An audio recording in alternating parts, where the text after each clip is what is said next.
Assalamualaikum warahmatullahi wabarakatuh. Kami dari kelompok 3 mata kuliah persaingan usaha dengan dosen pengampu Ibu Dr. TSMO dengan saya Akmal, Dewan, Maui dan juga Ilham.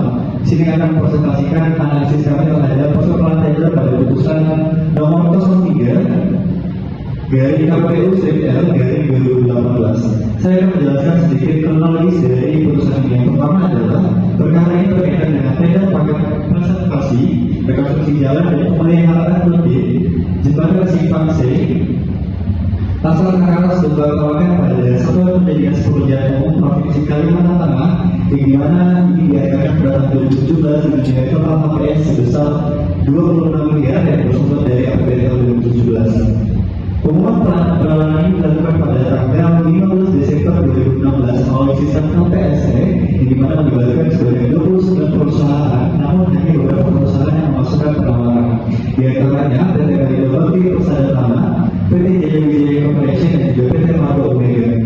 Di mana beberapa perusahaan yang sebagai peserta baru. Setelah proses evaluasi, pemenang tender diumumkan adalah PT Kalido Bakti Persada Tanah. Ada beberapa modus dan kerjasama antara peserta yang ditemukan dalam hasil penyelidikan. Yang pertama adalah PT Jaya Wijaya Corporation berperan sebagai pengatur antara leader dalam persekolahan.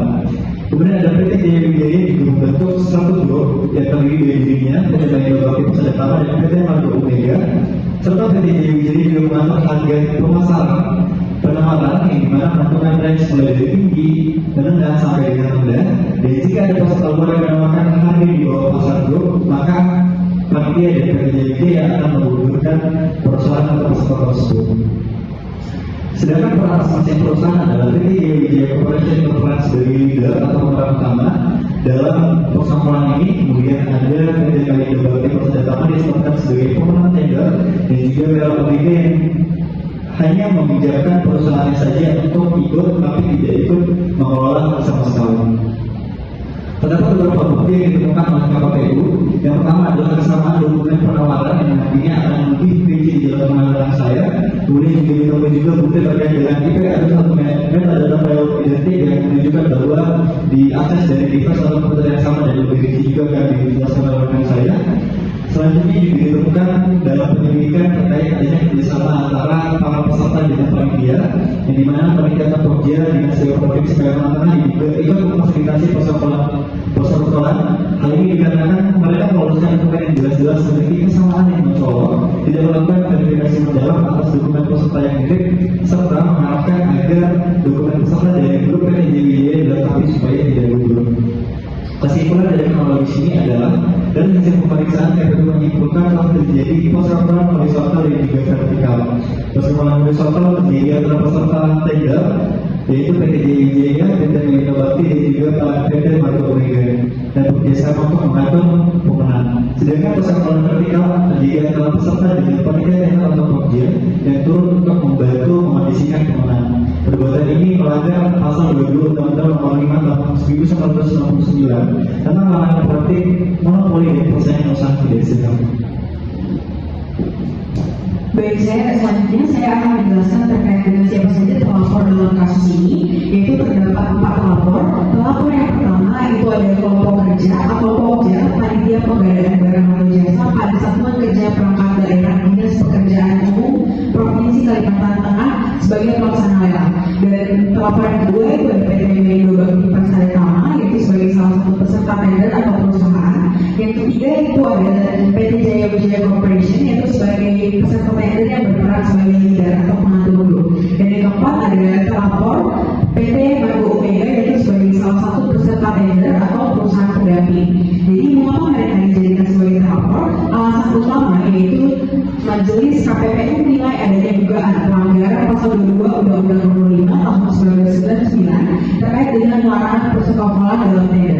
Nah, bentuk persekolahan yang juga adalah kombinasi horizontal dan vertikal.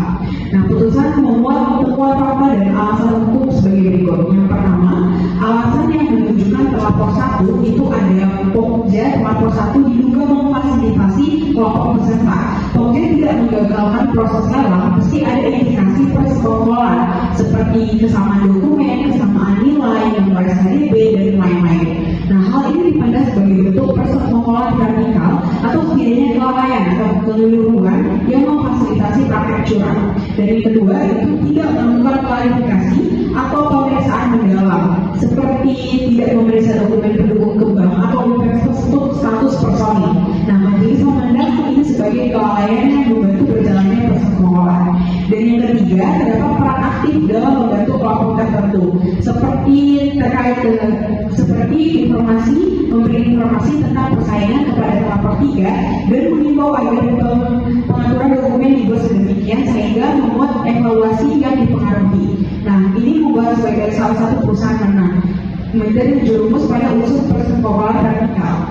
Selanjutnya saya akan menjelaskan terkait dengan penunjukan pelapor 2, 3, dan 4. Nah, di sini yang pertama ditemukan kemiripan identitas isi dokumen penawaran serta kesalahan penulisan yang sama antara dokumen pemilik PT Belindo, PT Jaya dan PT Margo Omega. Jadi ini terindikasi kombinasi dalam penyusunan dokumen. Dan yang kedua, terdapat kesamaan nilai pada bagian analisa harga satuan atau tabel kuantitas yang tidak wajar antara dokumen para peserta yang menguatkan dugaan koordinasi. Dan yang ketiga, keterangan persidangan menunjukkan PT Jaya Wijaya mengakui posisi sebagai leader yang menyiapkan seluruh dokumen penawaran, sementara PT Melindo berfungsi sebagai koordinator atau pengantar dan PT Margo sebagai pendamping. Dan yang keempat itu ditemukan mekanisme pemberian imbalan atau fee sebesar 2,5% dari perusahaan pemenang kepada perusahaan pendamping sebagai bagian pengaturan kemenangan.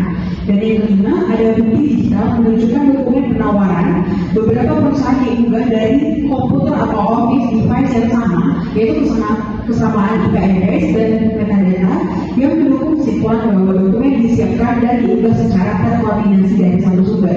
Dan yang terakhir itu adanya nomor SKDB yang berurutan dari penerbit yang sama pada dokumen beberapa peserta. Dan ini memuatkan dugaan keterkaitan administrasi antar peserta.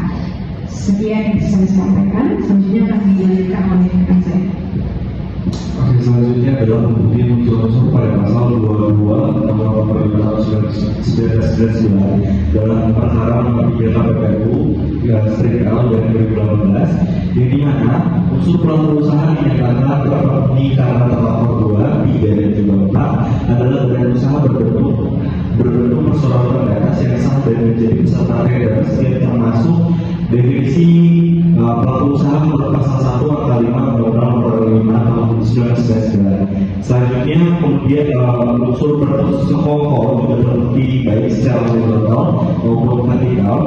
Persekongkolan horizontal dibuktikan dengan kesamaan dokumen penawaran antar peserta seperti metode kerja, kesalahan perhatikan, dan juga kesesuaian analisa harga satuan yang menunjukkan adanya koordinasi penyusunan dokumen sehingga menciptakan persaingan semu. Sementara itu secara vertikal Pokja tidak melakukan tender meskipun indikasi persekongkolan jelas terlihat, yang berarti adanya fasilitasi terhadap penanganan salah satu peserta. Selanjutnya unsur mengatur dan atau menentukan pemenang tender untuk terbukti dari adanya upaya sistematis untuk menyingkirkan persaingan dan memenangkan pelapor tunggal, termasuk penggunaan perusahaan pendamping untuk memenuhi syarat administrasi peserta yang dilakukan evaluasi serta secara benar oleh Pokja. Hal ini memenuhi pengertian tindakan pengaturan pemenangan tender sebagaimana terdapat pada pasal 22 Undang-Undang Nomor 5 Tahun 1999. Dan selanjutnya unsur dapat